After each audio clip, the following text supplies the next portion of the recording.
Right traders, welcome back to the channel. Here we have the US 30 chart in front of us, and we're going to be going over a few basic ICT concepts, things which I think you're going to be need in the markets in order to help you progress to that next level, right? So what we have over here is we're going to be going over two very specific things, right? So we're going to be going over two things that the interbank price delivery algorithm targets in the markets, right? So the interbank price delivery algorithm, or IPDA, IPTA, targets two things in the market. It targets fair value gaps and it targets liquidity, right? So these are the two things that IPTA targets on a daily basis. So this happens day in, day out. We understand we have accumulation, manipulation, and distribution, but how do we pair this with IPTA's behavior?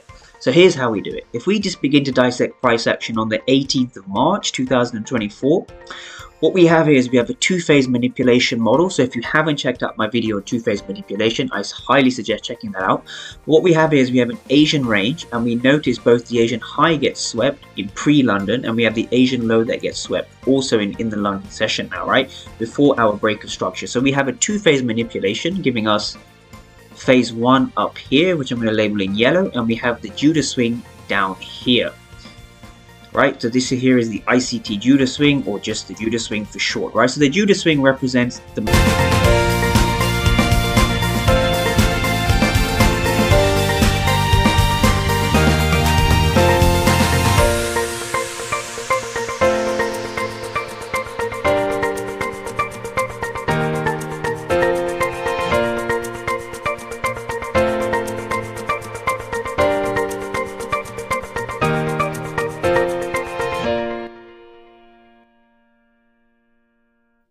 manipulation phase of the market, right? So people often ask me, liquid effects, what are some of the key principles you need to understand when it comes to ICT? I would say one of the most basic bread and butter things you need to understand, right, is understanding one, IPTA targets fair value gaps and liquidity, but you want to understand that once we have an Asian range over here, right, once we have an Asian range like this, the Judah swing will often be a sharp move down in a bullish market, which indicates manipulation, right, or the low of the day.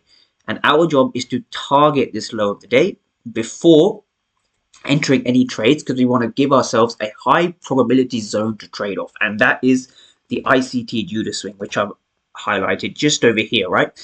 So now we need to understand two things, right? Once we have our Judah swing, a Judah swing is valid once we have two specific criteria. We need to see a shift of market structure. So that's the first thing, right? Our shift of market structure is just over here. So this is our market structure shift, or a break of structure, right? MSS, market structure shift. The second thing we're looking for is we want to see a clear establishment of a fair value gap, which is one of the things that the interbank price delivery algorithm produces and rebalances, right? So this is our fair value gap over here. It's nice and clear in this example. I've picked a clear example so people understand a clear piece of price action. This here is our fair value gap. Now from here we understand that we're going to be keying off a fair value gap, right? So our order block is going to be just here like this. Our order block is typically just below the imbalance, right? This is how I mark out order blocks. So if I label this order block, this is our bullish order block here, just like this. So now you want to ask yourself, where is the liquidity? Because this is the first thing the IPTA will look to rebalance, right? IPTA will look to rebalance fair value gap. So this is the first thing IPTA will look to rebalance. Now, once we've had that break of structure, we understand that in the New York session and the late New York session, we have a clear trend line liquidity formation over here. So we have a trend line giving one tap, two taps, and three taps going into that next day. Okay, so this is our liquidity in the markets, just like this. So now we have our two main principles established. We have our fair value gap over here, and we have our liquidity, or our liquidity pool, should I say, trend line phantom over here. So from here, you need to understand that when you're looking at an AMD model, right, if we quickly go over an AMD model, we have an accumulation in the form of the Asian range.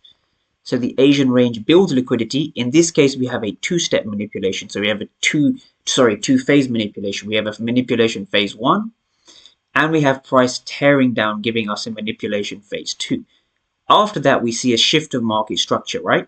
And our job is to key off a fair value gap. So we're going to have an order block over here in gray, and the order block must key off a fair value gap over here. The fair value gap I'm going to label in blue, right? The fair value gap I label in blue, and the Asian range as always, is in orange, my most recent charting colors, right? And this is this basic schematic, right? This is what we call the ICT power of 3. Power of 3 or AMD, right? This is typically how we label it. Now from here, we need to understand from an IPTA perspective, right? The IPTA, notice how the IPTA produces liquidity, heads lower, fills a fair value gap over here, mitigates a fair value gap before heading higher.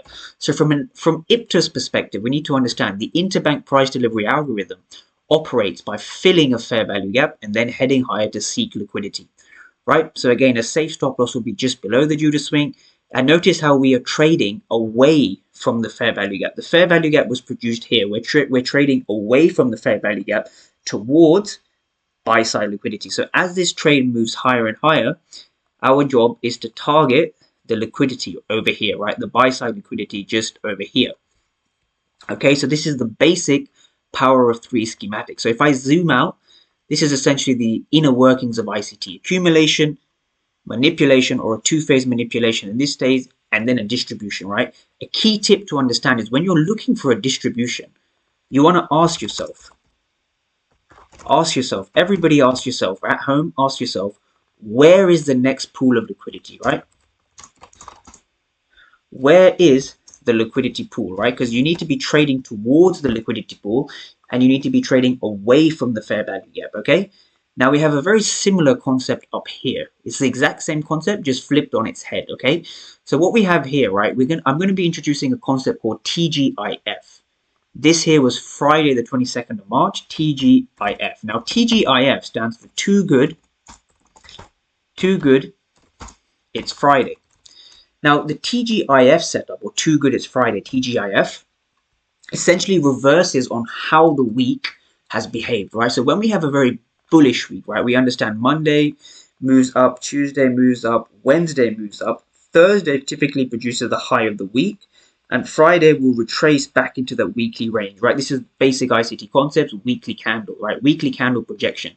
So this over here, which I'm going to label in green for this case, this is the high of the week that's typically formed by Thursday. So high of the week, HOTW, high of the week. That over here represents this green box over here. So Thursday has produced the high of the week. So from here on Friday, when we analyze the markets, right, we're going to be anticipating or at least expecting a TGIF. And this is exactly how we have it, right? So we have the Asian range, which forms on a Friday. First, we have price pre-London session, so 7:30 UK time. We see a sweep of bearish.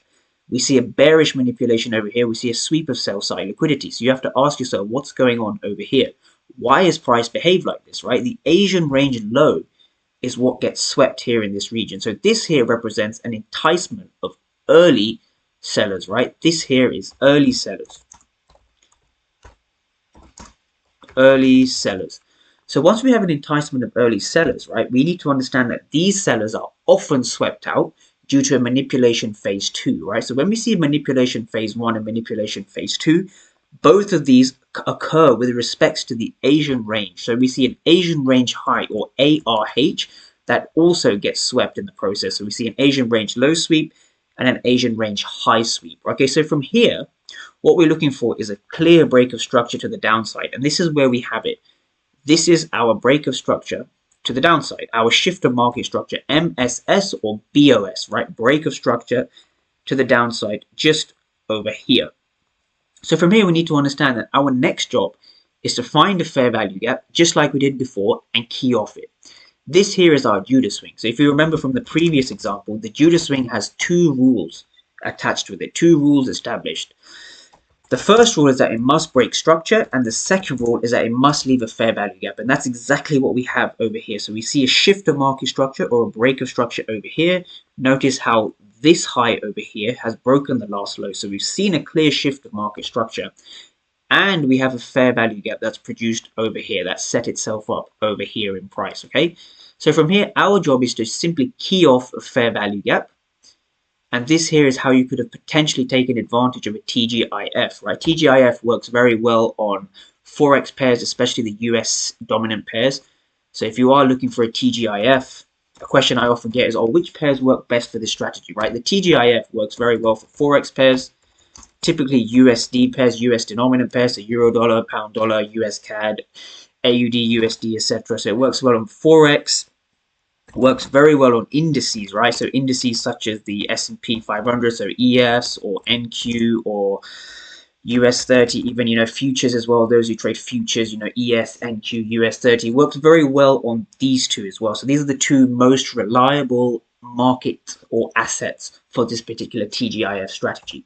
So once you have the two-phase manipulation over here, understanding that we have the high of the week that's produced by Thursday, right? This here is Thursday, which typically produces that high of the week, right? If I can spell that, Thursday, right? That produces the high of the week.